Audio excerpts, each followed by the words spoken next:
Hello, everyone. Welcome to Strategic Management Unit number 6. In Unit number 6, we're going to be talking about corporate level strategy. So, in this case, rather than focusing on small business areas where companies are trying to thrive, let's say sometimes they have products that go for the low cost, some other goes on the focusing. This one we will be talking more on the larger umbrella of the company. Okay, so we'll talk about it. So first of all, in this one, I want you to look at the video because here we have the Samsung corporate level strategy, and you will understand much better this unit if first you understand and watch this video. Maybe you already know some, but I think if you see it in a different light, that works much better.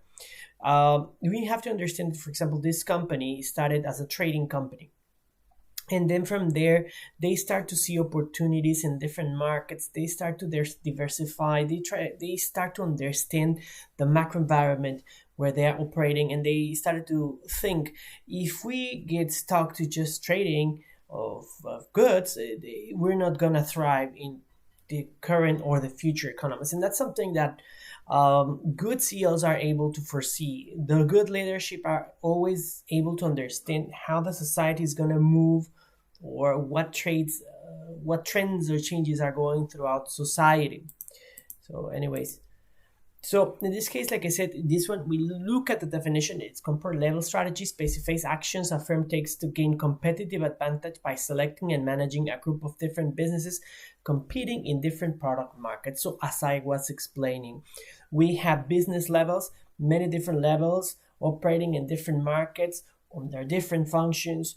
They have different expectations for each one of them. We understand that, for example, when we look at, for example, a company that is very, very diversified in terms of the market, not in terms of the product, the Gap has, and I think I put it somewhere here. Let me see. Yeah, here I have it. So here, for example, we have Gap, Piperline, Banana Republic, Athleta, and Old Navy. They all belong to them. But when we understand them, is yes, they are all clothes, but they go for different markets. A person that buys Banana Republic is a complete different person from someone that buys the Old Navy. We're talking about this one buys a sweater or a flip-flops for $5, and then sweater for maybe 20-25, as compared to Banana Republic that may start from maybe 80-100.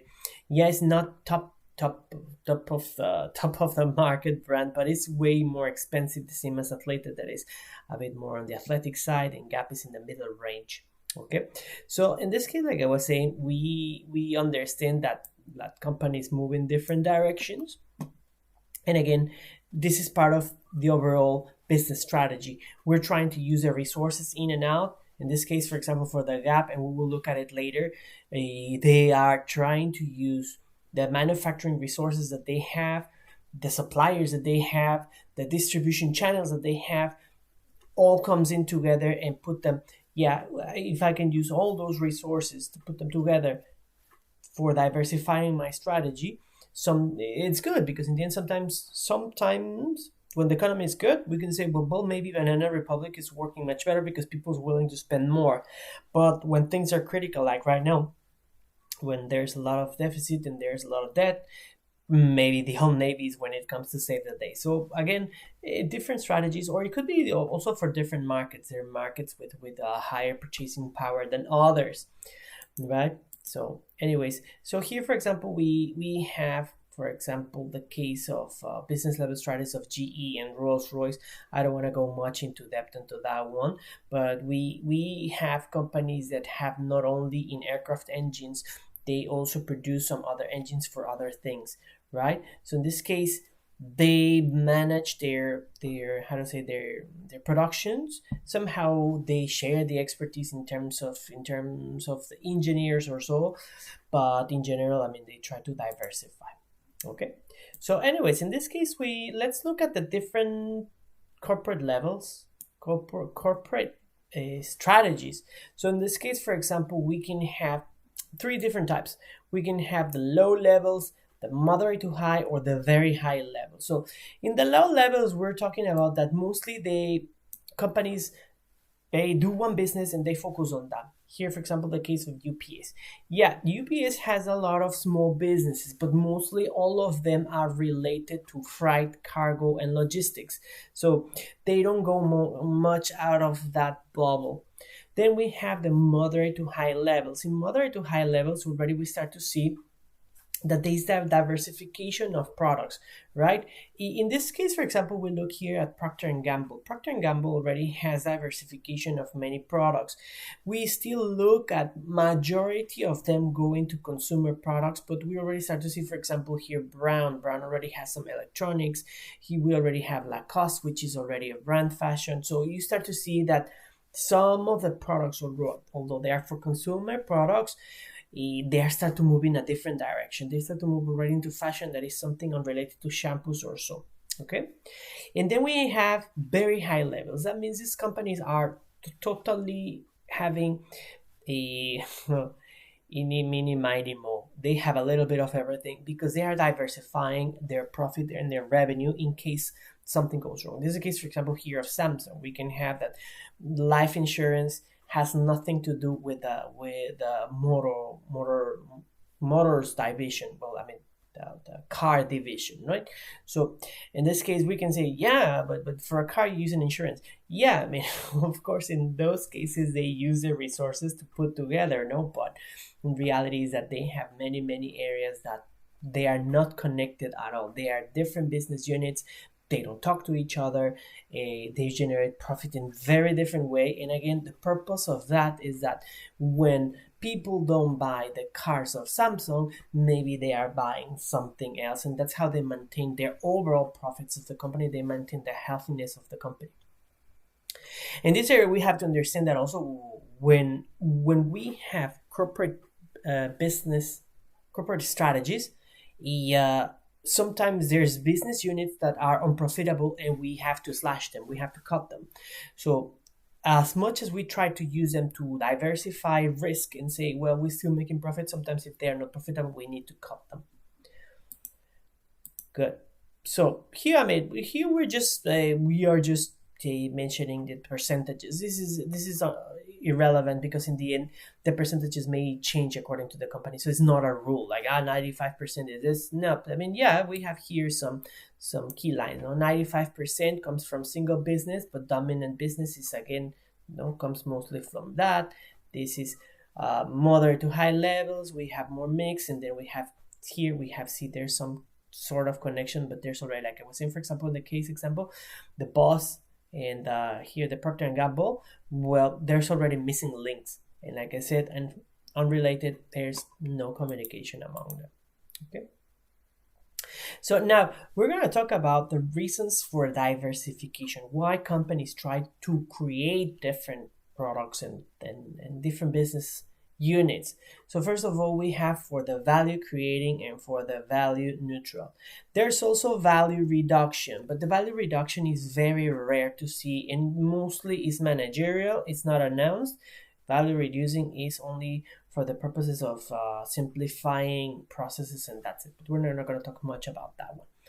So, but let's talk about this one. So in this case, like I said, we create value. Like I was saying, we can create value because when we have relatedness, we can use the same resources. When we have unrelated, fair enough, we cannot use the same resources. Maybe we can use resources as the brand. Yeah, if you say, well, a Samsung car already is a Samsung car, and that's fantastic. But again, it's unrelated to other things, but it creates diversification of risk. So again, in this case, we have some areas, for example, operational relatedness and corporate relatedness. So can we transfer operations? So in this case, for example, when we talk about the gap, yes, here let's talk about this. No, in this case, when we look at operational relatedness, these brands they can share activities, right? Because in the end, they are sharing the supplies, the suppliers, the machines, the distribution, etc., etc., etc. They all can go together because they are not doing anything.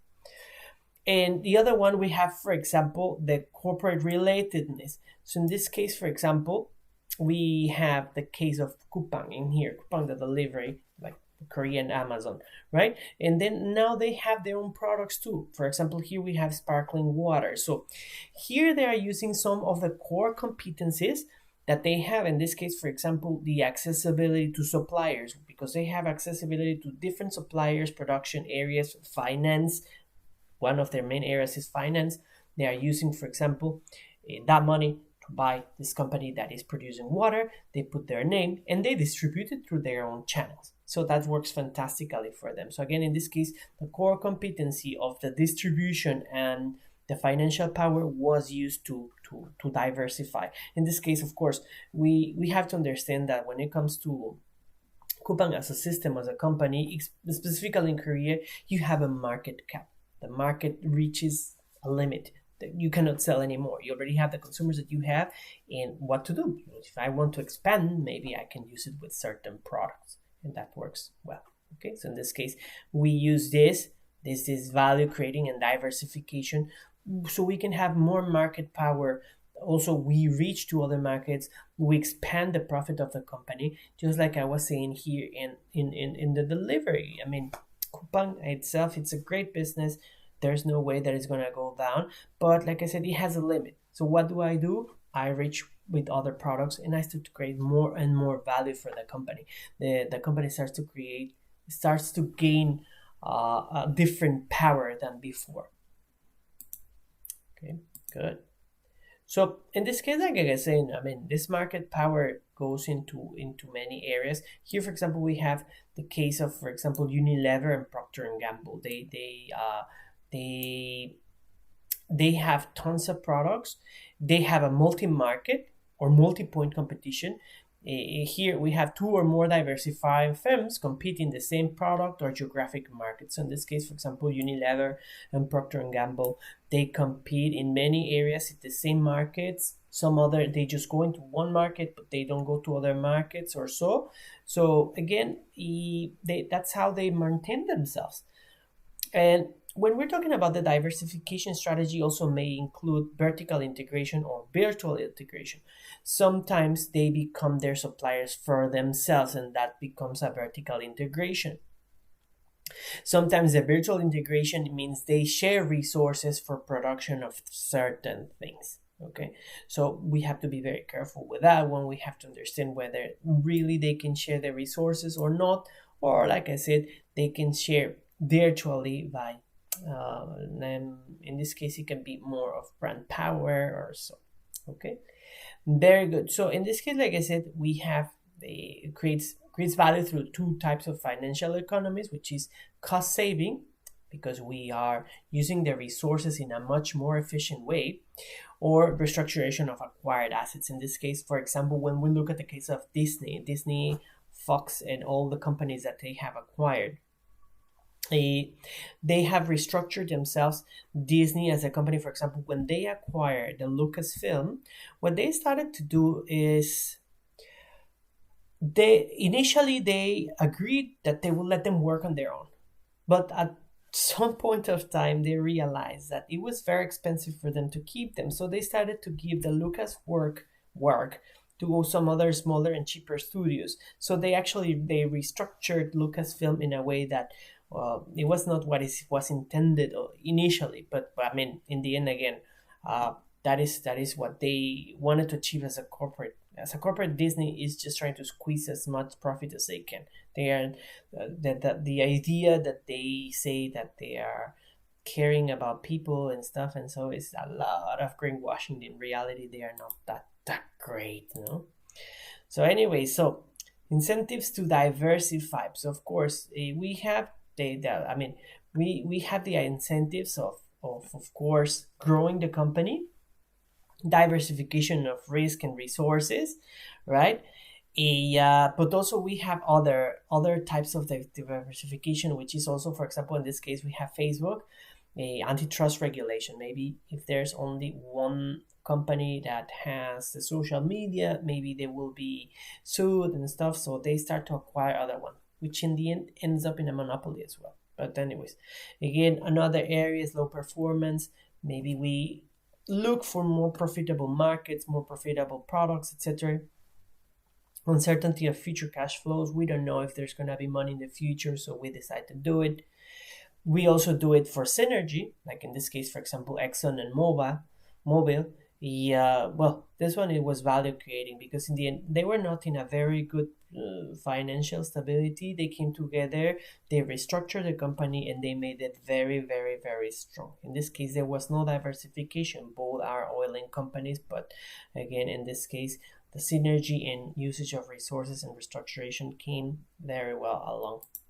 Okay, very good. And well, this is just a summary of how things work. No, in this case, how we think of the value creating, value neutral, and value reducing. So in this case, value creating, like I said, we just want more power, and the value neutral, we want to use more of the resources and share them, and the value reducing, it is just for managerial purposes of directing the company. So we have again intervention for market and managerial talent. So in this case, we want more money, more power, reach new markets. And then we choose the types of diversifications that they want. We check the firm performance. And then, of course, we do a strategy. And if there's something wrong with the strategy, we will change it over time. So anyways, that's it for today. If you have any questions, let me know. And see you next time.